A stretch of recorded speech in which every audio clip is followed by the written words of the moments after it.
Cancer is a huge and growing burden on populations of the world.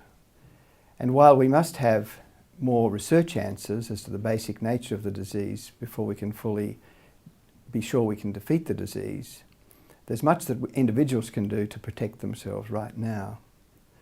Because epidemiologists and other scientists have identified what we call risk factors for cancer. And if we take account of those risk factors in our personal behaviour, we can very much reduce the risk of developing a number of forms of cancer. So first and foremost, of course, is tobacco. That's the largest single preventable cause of cancer that we've identified, so people shouldn't smoke. More recently, we have come to understand that overweight obesity is a risk factor for a number of cancers, so that people need to keep their weight within recommended ranges.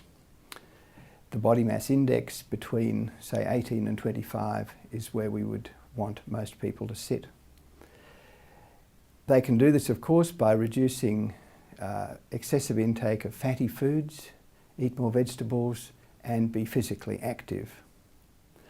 Alcohol too is a risk factor for cancer.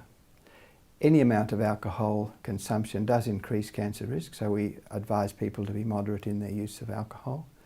And for fair-skinned populations, being sun-smart, that is avoiding excessive exposure to ultraviolet radiation, is very important.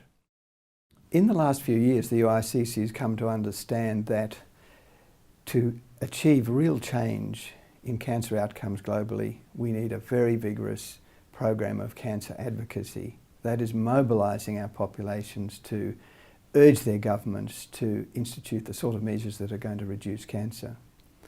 The World Cancer Declaration is a very important document that sets 11 targets to bring cancer under control globally, and we are urging every citizen of the planet that can write, sign their name, get on an email to sign up to the World Cancer Declaration on World Cancer Day, February the 4th, or preferably beforehand.